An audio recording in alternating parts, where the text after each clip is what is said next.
Today, let's talk a little bit how belief creates decision making. Now, I have really liked over the last few years, especially during the pandemic, how we saw people make a change and start focusing a little bit better on mental health. And part of the reason I think that was so important is because I know that the way we think actually determines our entire lives, because the decisions we make, the clarity we have, all come from the thoughts that we have in our head, which is so crazy. When you start really breaking down the way we think about ourselves and we think about others and the judgments that we make. So I would love to talk today about how belief really does make a big difference to the decisions that we make. And I see this in particular because I work with so many designers. I see what they're talking about and how they're doing. And I'm watching how certain designers are like, I'm doing great, I'm doing the work, and they move forward. And it's like so crazy because then they'll tell me 4 months later they're making $1,500 a month or whatever. So it's like, it is very clear that the ones that very much believe in themselves, that like if they are taught the skills, that they will be able to do what they need to do in order to become designers that make money. Now, this is a very interesting thing, and I want to pose this question to you, and I want you to think about it really hard. Do you believe you can be as good of a designer as I am? Really think to yourself, like in belief in your heart, are you like, no? Or are you like, yeah, I totally can? All right. Do you believe, and if I'm not someone that you know even their design work, I want you to think about the designer that you really love.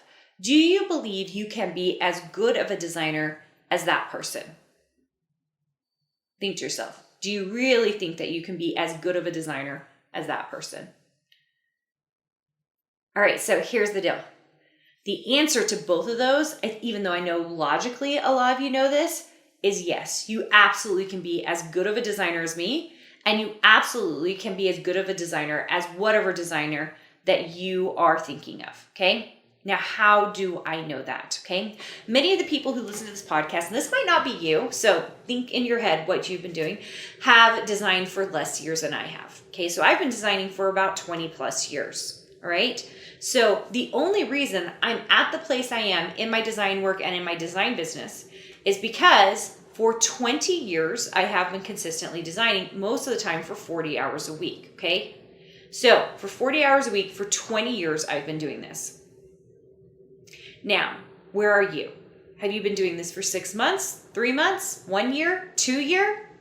So if you have been saying to yourself, I can't be as good of a designer as Carina, I think you need to rephrase that, because you can be as good of a designer, same talent as me, that I was in year 2 of Carina being a designer, or year 2 of the designer that you loved what they were doing. It's a comparison more on time and effort, you guys. And so often we spend all of our time looking and building belief systems that are around people that they're not in the same category as us because of the time and effort you've been in. If you are 6 months in, you can be like, I'm probably, if not better, a designer than Carina was at 6 months. In a year, I am just as good of a designer as any other designer at the 1 year mark, okay? If you're not comparing yourself to other people. But that's what I'm talking about. So often our belief system is like, oh, I can never be as good of a designer as so-and-so. When that's just ridiculous. You're probably exactly at the same place that they were at 6 months, maybe exactly the same place that they were at 1 year, at 2 years, at 3 years.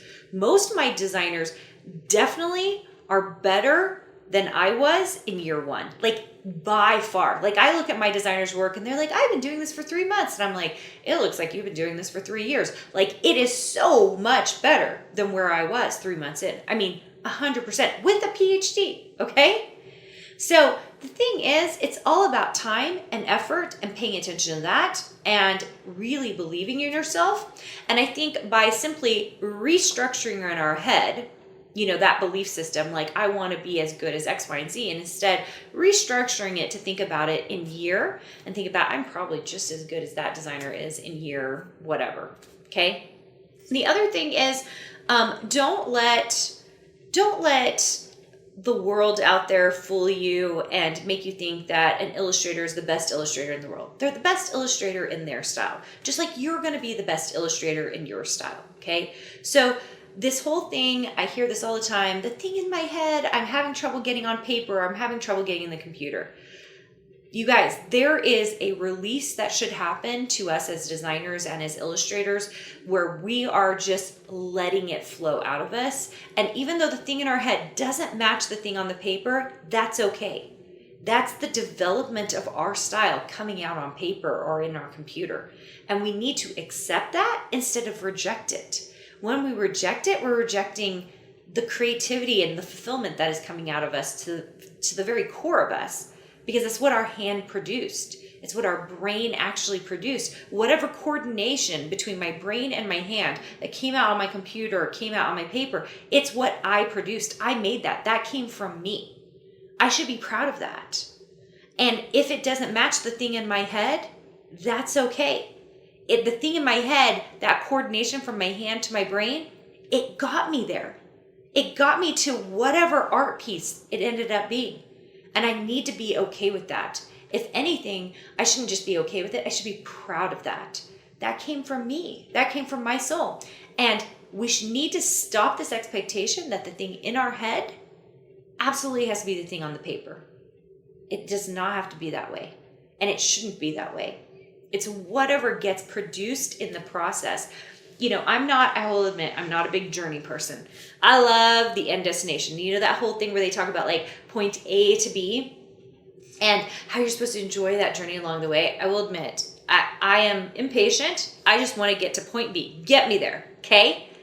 But I will say that this whole idea of and believing in ourselves and making sure that this artwork shows up the way it needs to show up, this is a journey. And I wish it were some other way. I wish you just got to point B like that. I wish you just got there. But a couple of things happen. One, the thing in your head changes to be whatever ends up on the paper. Or did I say B? I think this point B. Or the next thing that happens is that you just accept your own, I think most people would call it limitations, but I would say your own style, your own unique abilities. If you flip that switch, the limitations that we all have, and guess what? We all have them. They contract to create our personal style, our personal look, our personal thing, okay? And so because of that, I really want you to start believing in yourself in a way that makes sense, okay? Because I think it's really easy to be like, just believe in yourself. You know, that doesn't get you anywhere because it's like, it's in our hearts, right? But instead, it's more about logically thinking and going through the steps of understanding what's happening from our brain to our hand, what's happening from our brain to our heart, and getting smarter about it. Being smart about what is happening in our design work. And honestly, knowing that you can learn, that you can grow in skill, that's the biggest thing. That's part of the reason we actually do design boot camps. One of the reasonings behind this, before we even let anyone into Design Suite, by the way, if you've heard about Design Suite, which is we have a multiple tier program, and you're like, how do we get in, Carina? We only do it to Design Boot Camp. Now, once in a while, we would let people like come in through, some other kind of video or come talk to me. We don't do that anymore. It's like, you have to go to a boot camp. Why? Because we find that we understand people's belief systems better, especially when you get on a call with someone on my team, because we understand better where your brain is at, what you're trying to do. And if we can see that you believe in yourself, that there are things you know that you can do, that you're willing to put the work in to build some more skill level, to build some more strategy, if we know you're willing to put down money and time, guys, money is renewable. You guys have heard me say this before. So I care a little less about the money part. I really care about the time part. But most people associate their time with money. So that's why we put a price on it. It's a low price, but we put a price on it because we want to make sure that you are going to spend the time necessary to learn what you have to learn in order to get to the next level. And we know that the people who learn, they also believe that they can grow. And if you're willing to learn in order to grow, we love those people. Those are the designers who make it, you guys. those are the designers who make it. All right. Thank you so much for being here. I love having you on the podcast and on the YouTube channel. If you are wondering about Design Bootcamp, it's just at carinagardnercourses.com/design bootcamp. We have a 10-day session going on, I'm pretty sure right now, or maybe it's only a 5-day session, but it lasts for 10 days. So you get into the bootcamp, you have 10 days to watch the content. It's only 5 hours of content, so you shouldn't struggle with that. If you struggle with that, you guys, and I've heard people say, I can't do it in 10 days. I'm like, design is not for you, because this is a commitment. And we love people who are committed to becoming designers. So 5 hours of content, you have 10 days to watch it. We oh my gosh, the number of people who told me they zoomed through the videos and they're just like, it clicked. I got it. I understood what you were saying. I got so many ideas from it. That is what we really want. So that's just carinagardnercourses.com/design bootcamp.